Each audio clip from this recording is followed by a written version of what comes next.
Dragi gledalci, dobrodošli u još jednu emisiju Moderna poslovna uspešna. Danas je sa nama Marija Gajić, koja je pedagog i preduzetnica i danas ćemo čuti njenu priču.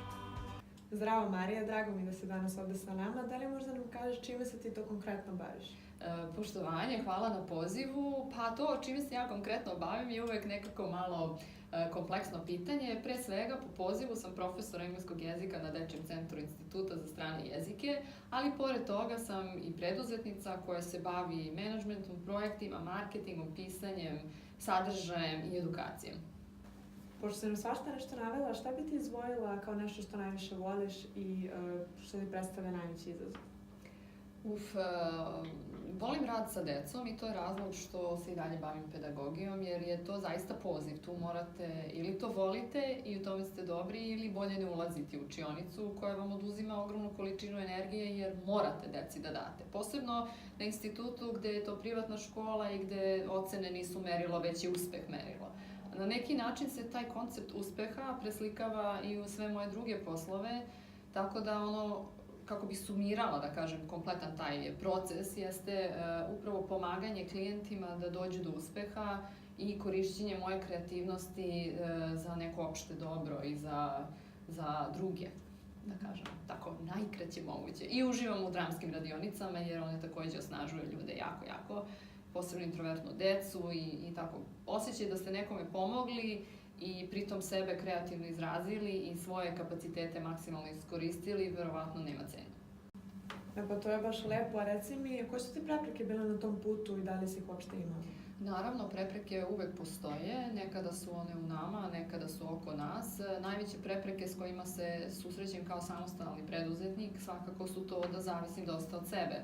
To znači da sam ja svoj najveći resurs i da zavisim i zdravstveno i u smislu vremena koje mogu da posvetim poslu od sebe i moje sposobnosti delegiranja. Delegiranje je nešto što trenutno jako učim, znači u tom nekom smislu ste mi vi zašli u susret i pomogli mi da stvari s kojima ne mogu na vreme i blagovremeno da se suočim, delegiram onima koji su za to stručni.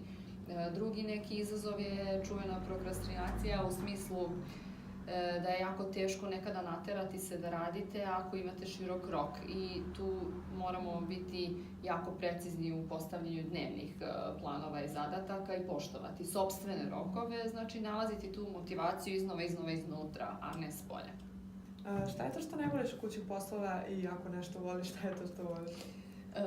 Ja ne znam da li iko zaista voli kućne poslove, ali ima par stvari u kojima uživam. Recimo, volim ujutro da operem par sudova, da mi dan počne sa nekim odmah fizički ostvarenim zadatkom, jer ovi svi drugi zadaci su nekako neopipljivi i treba im mnogo vremena da sazreju i da mi shvatimo da smo nešto postigli. I onda namestim krevet i volim veš, volim čist veš i miris toga. Ali ne volim da peglam, ne volim da sisavam, ne volim prašinu i nažalost moje mame koja mi konstantno donosi cveće, očigledno nisam za to. I tako da su to stvari koje mi zaista frustriraju, taj vid nekog detaljnog spremanja. Mogla bi da kažem da sam u tom nekom smislu malo ofrlja osoba, onako, držim ja to čistim, ali ne baš sasvim. I za kraj, što možda poručiš svima nama budućim modernim poslovnim uspešnim ženama?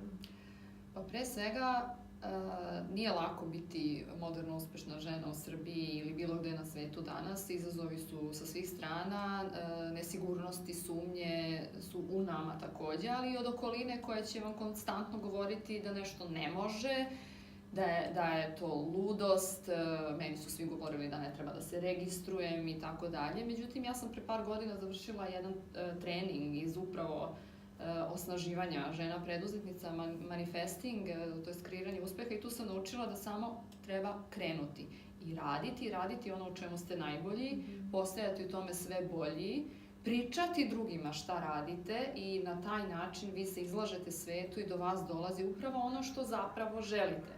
Ako mi krijemo, ćutimo ili smo nesigurni, mi nikada nećemo doći do rezultata. Znači, ne fokusirati se na probleme, fokusirati se na korake koji nas vode ka uspehu, konkretne, znači šta treba da uradim danas da bi sutra bila tamo gde želim da budem. Osvešćivanje ličnih ambicija, ličnih ciljeva, a to kako će do toga doći, to nije do nas. Meni se 1000 puta desi da do mene dođe neki projekat koji nisam mogla ni da zamislim, ali je došao tako što sam ja preduzimala korake koji su potrebni. Znači, budite svuda, pričajte s ljudima, družite se, volite i vraćajte svetu. Postoji taj koncept, ne mora sve da se plati, može nešto da ide paid forward, u smislu dajte nekom drugom nešto dobro i to dobro će vam se sigurno vratiti. Dragi gledalci, ovo je bila još jedna emisija Moderno poslovno uspešno. Danas je sa nama bila sjajna Marija Gajić. Hvala što nas pratite nas i dalje na svim našim Radi za radio kanalima. I ako poznajete neku ženu koja je uspešna u bilo kom segmentu, tagujte u komentaru i mi ćemo kontaktirati i objavit ćemo nju priču.